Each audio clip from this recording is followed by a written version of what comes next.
Hey everybody. Here's a game that was played mm, how long ago? 20, 30 years, something like that. White's a six don, a well-known six don. I don't want to mention the name because I don't have his permission, but super nice guy. Everyone knows him. Um, and he's playing in a tournament, open section, and black is to be in the open section, not so strong. Maybe he's only four don, trying to be five don, this kind of thing. So we're going to see the difference in strength, what kind of things they see differently. And there's another special aspect to that game, and that is that early on, White misplaced a stone, put it in the wrong spot by accident. And that creates, in my opinion, a very interesting situation. After the game, I reviewed with White. We had a very nice chat, just very, really understood each other, had a great talk about it, which is a big part of why it was special to me. He's a great guy, very strong. Okay, here we go. We'll be watching the White Stones for the most part. Low Chinese. There's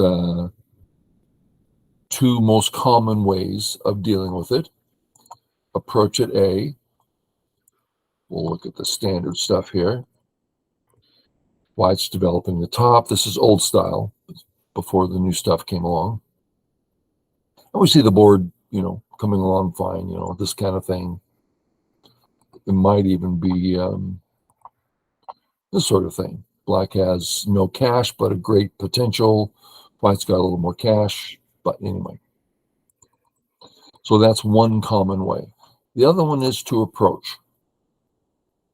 If black responds, white has a position, and we would take it from there. Similar. Or black can pinch, which is what happens in this game. When this game happened, I didn't like the pinch. I didn't like being pinched because, okay, what do we do now? And it's like, I felt awkward with these three white stones. I didn't know what to do with them.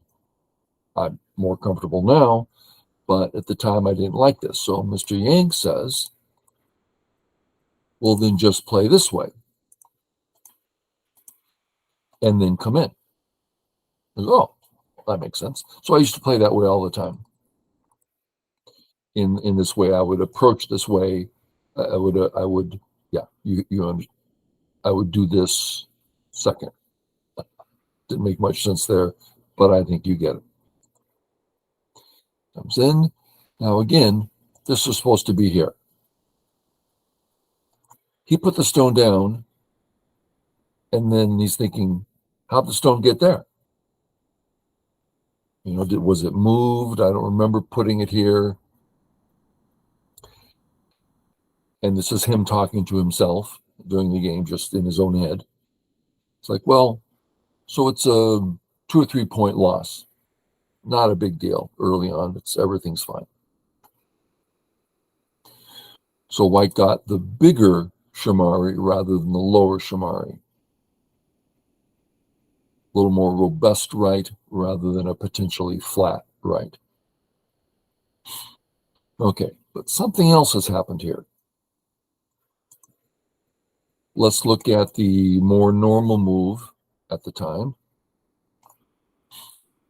And let's notice that the wall is facing up. It's that way. There's the wall facing this direction. Most of us know walls have directions. This one is this wall facing in this direction. So the mistake has changed the direction of play. Okay, important to catch that. So black plays here. We're no longer thinking about playing at A or B or see these directions, but rather this direction. White's now focused on the bottom, which is where the two stones face. So that's part one of things to notice here. The other thing to notice, get rid of these marks. Our job is to now defend the A group, the A stones. They're light. We know they're light. A is probably the one we'll keep if they get cut. Maybe it'll turn into B. We don't know because it's light. It's undecided. So we're now going to defend those stones. And we've talked before about helping from a distance. Notice on the bottom of the board, it's either 2-1 in White's favor or 3-1, depending on how global you want to get. And we're only looking at how's White can respond. Well, White has a little bit of room since it's Black's kind of weak too. So White can help from a distance, which is obviously a big move. Black's become weaker, harder to attack White. Black's response. I was watching the game while they were playing. I'm like, what? Oh, so this guy's not a 6-dan. He's a 5-dan wouldn't play here. 4-dan's going to play here. Okay. So what should Black be thinking? Defend myself, get out, don't get surrounded, and don't let White connect under because those two white stones are weak. So this is him not letting White connect. But that's, well, it's doing a little more than that. This also doesn't let White connect, but it gets out to where the rest of the game is going to be played. Now we can descend over here. We're going to where the game is going. His move is finalizing it down in third line, second line, closing things off. Wrong direction. Well, that certainly stops White from getting a base there, but we still have a lot of room. So help from a distance. Black again. What? Black is playing so defensively here where he can be playing aggressively, right? Chase those white stones, get out, same sort of thing. But check out what he's doing. He's feeling secure. I'm getting points. I'm stopping White from getting a base. I'm absolutely securing my group. These are all positive things, but is it 80%? It's 70%. It's not what it can be. Okay, so Black has made some slow moves. And these slow moves have helped White to define the A group. Will the A group be attacking? No, in no way. Black has played extra strong defensive moves. Won't be attacking. Will it be creating area, points? No, there's no points here to create. So what's it good for? Nothing. Treat it lightly. Just use it later however you see fit. It's hard for Black to take it. It's what, 2-3 moves to surround, but just let it go.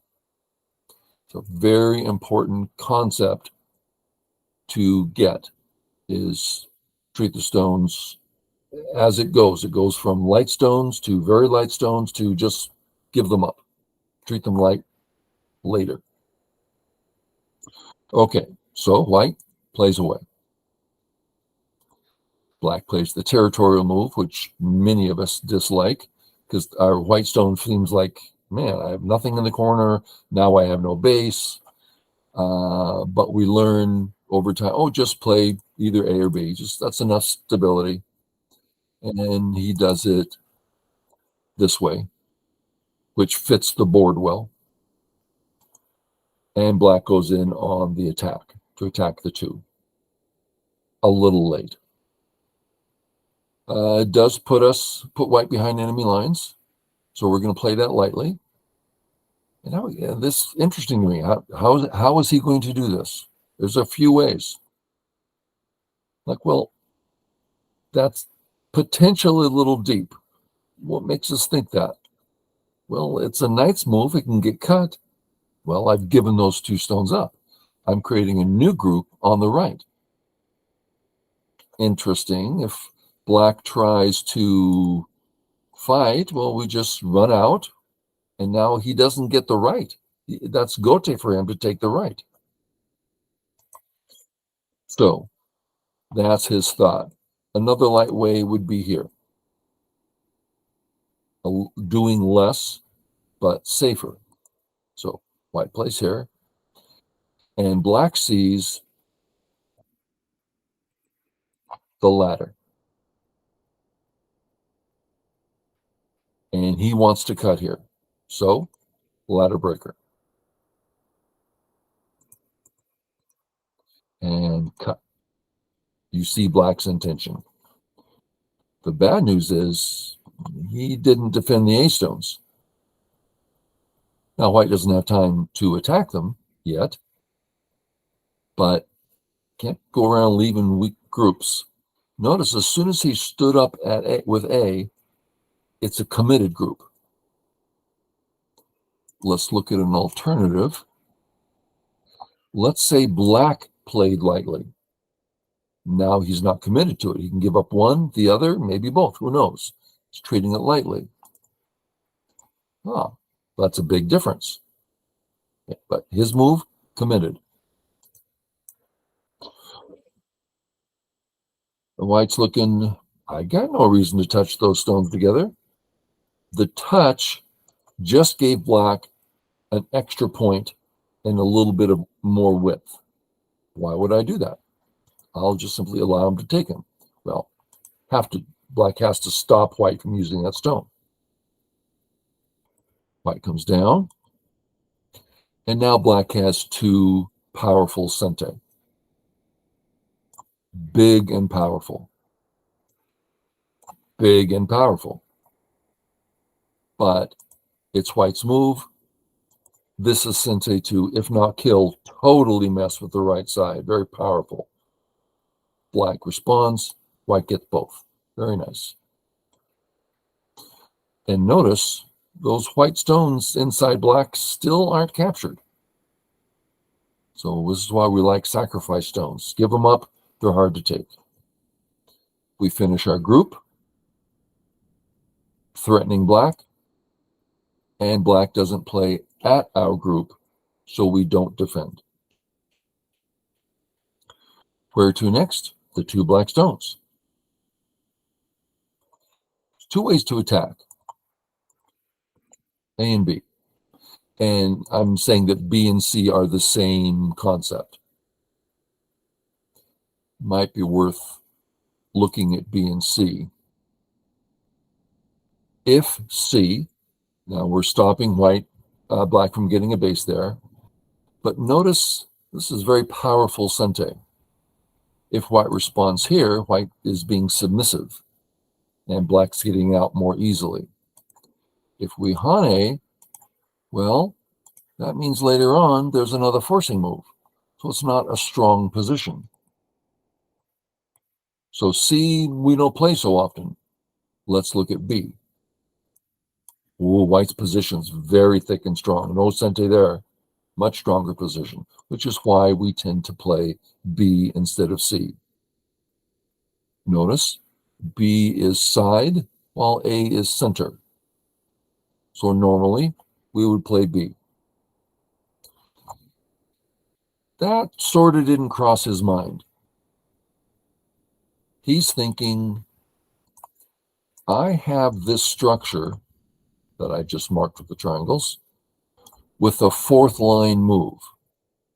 These all say grow. So he played A without thinking. I would have thought about it.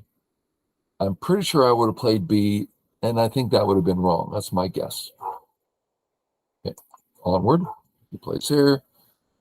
Black makes casual extension, which I think is appropriate. White says no way. Black plays well. forcing move, out.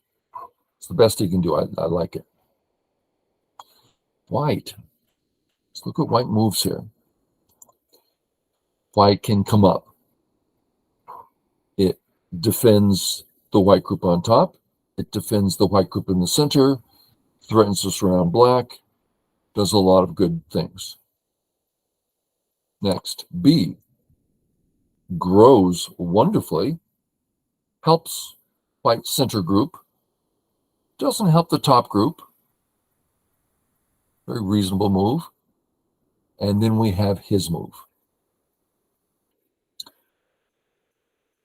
Very powerful move. Totally destroys black's eyes and increases the corner. I don't want to say gets rid of the 3-3, but clearly diminishes the 3-3 invasion. Okay. Black starts to get out. White needs to defend.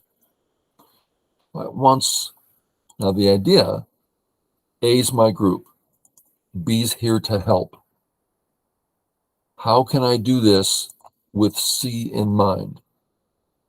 You see how the strong players will say, here are the things that I need to focus on. How can I combine them together? This is the standard. It's just like breathing, right? Okay, there. I never would have come up with that move. Nowadays, or when I got stronger, I don't know. For me, that's an unusual move. Hard to think of that move. It seems strange to me. But I can't find a reason it's bad. Boom, boom, boom, boom. Nice and strong. Honey, notice the black group. Still, it's out, but it doesn't have eyes. Connect.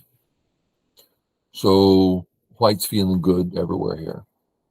Black comes in. Pinching seems to be the only option. And the question is, and it's going to be third line to keep the eyes away. And should it be A or B is the question. This was a bit interesting to me. To me, there's no question. B. There's no question. Then now I'm going to play at B. He had no idea. It didn't have a clue. It was, I don't know. I'll play B. A little more focused on territory, a little less on attack. But we'll just look at why I feel so confident. Now, we all know 9-Down Pro walks in the room. Shygost, I don't know what you're thinking, but you're just plain wrong. Sure, no problem. But I'm going to tell you why I think, how I learned it. Let's see, we're on move 55. So I'm going to form this. And we're doing a pinch. Okay, so here, that plays away. No, I think we'll boom, boom. We're planning on pinching the white stone.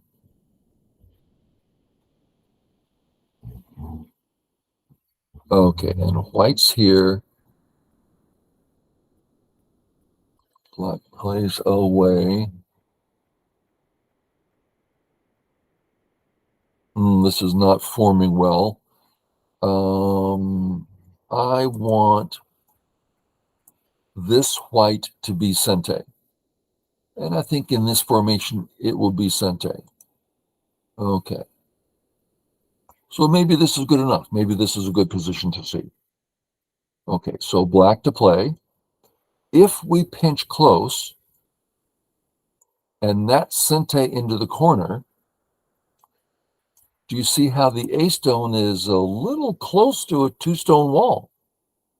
White's going to be able to pounce on that stone stronger than if it was here.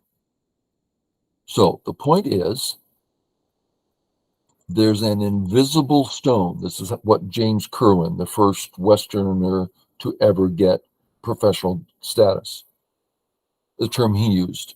There's an invisible white stone at A. I like that. That meant something to me. So black says, I'm going to pinch you. I'm getting out. Oh, I need to defend over here. I'm glad my single stone isn't too close to the two stone white wall. Okay, I think you got me. I think you understand what I'm saying.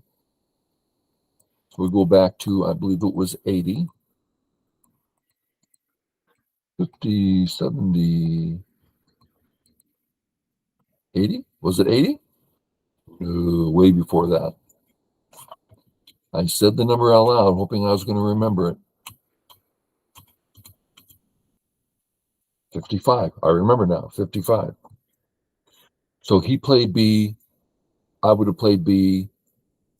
There we go, B. Do some corner life. Stop him getting in the corner. Come out. White wants to cap. That's cuttable. Ah, we have a leftover. You can't give that up. And then cap, not cut. Very nice. Notice black's got two weak groups. Black decided, I'm going to spend a moment on here. Notice it helps my left side too. I like this move, he says. I do too. I think it's a good move. I think black's having trouble, is what I think. Okay, so now we go back to attack black on the left. This way? Maybe. Not hitting the nail on the head. Sente. Is it Sente? If black responds, this could get hard. So black says, you know, why don't I live and give you the stone? Okay. Okay, it's working out for black here. Notice, this is so important. Notice the entirety of area 1. White has gotten so much profit from chasing the A group. The A group led to the B group. So we then chase the B group. So this is why we want our group strong. When they're weak, he's getting free profit. I got to tell you, I didn't know that actually till I was 6 done. When I started teaching Go professionally, I taught handicap Go because I did not understand even up Go. I didn't know how to play it. I didn't understand the meaning, the substance behind it. I asked thousands upon thousands of questions. What's going on? How do I look at the game? And I couldn't get anyone to tell me. And I asked, I can't tell you how much I asked, trying to understand. It's a long road, greatly desiring what is even Go about. I was great at handicap Go. And I could play at a 6 down level, weak 6 down level, even up. Finally, I get it. If I'm weak, he gets free points. Let's talk about free points. Okay, in our hypothetical game, we have 2 best 9 dons who've ever played the game. Basically God, but one of them's going to make a mistake soon. So let's make them human and extremely strong 9 dons. Okay. Can black get more than this? No. You can never get more than what is due to you. Okay? So black gets his half. Now we are sharing the board. With proper komi, this should end in a tie or a half-point game. Let's for the sake of this, we'll say a tie.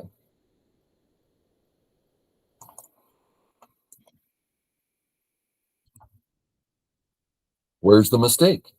Everyone's taking their fair share. This is going to end up in a tie. Okay. So how does one win a game? Well, first, you can't win the game. You can only lose the game. You can't never get more than your fair share. So one of these guys in the complex situations is going to leave behind a small weakness.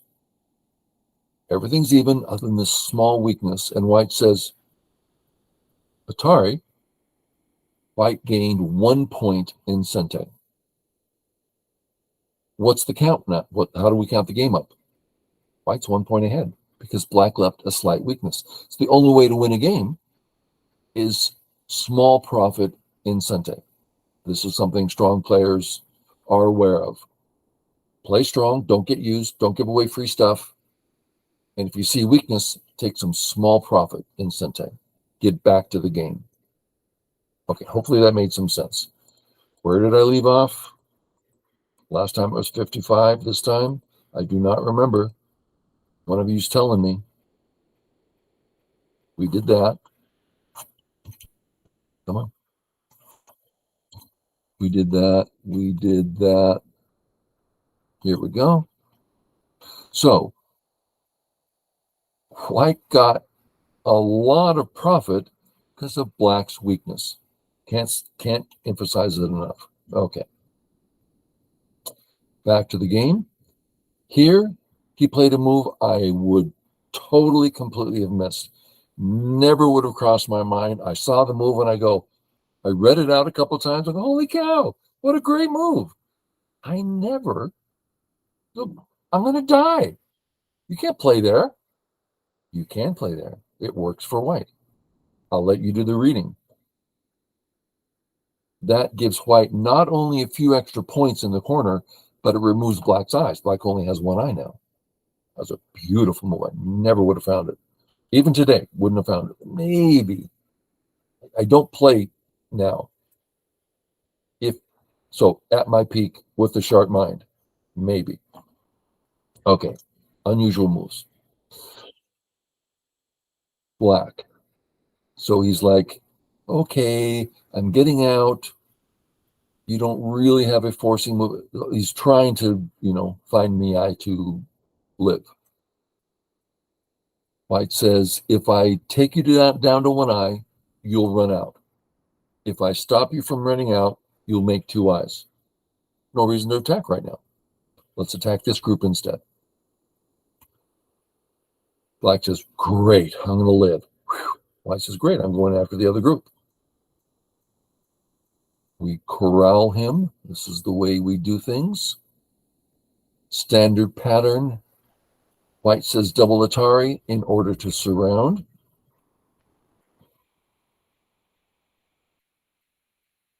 Co-threat. Fix.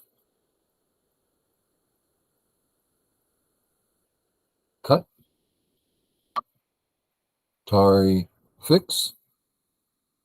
Black gets the peep, which is very helpful.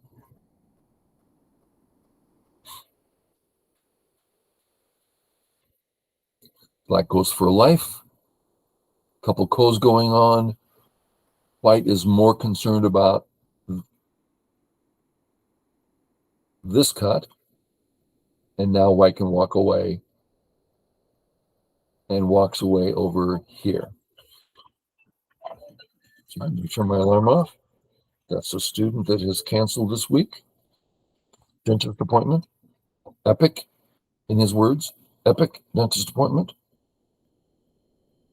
Hi, John. Boom. White's getting more and more profit because of Black's weaknesses. Very attractive sequence. And this move, big. Black's about to lose the whole corner, and White can still run out with his two stones. And the game continued, and White ended up winning by, I think it was only 15 points, but pretty solid amount. So we got to see some interesting things, how this six Don's thinking, how the four Don's thinking. To me, this stuff is fascinating. We also got to see Black had weak group. We got to see White getting profit. So play strong is what it means. Play strong. You can give away stupid in-game points early in the game. Go ahead, take them. I'm interested in the position of the board and the health of my groups. That's what's important. Okay, everybody. Hope it was helpful. Catch y'all later. Bye.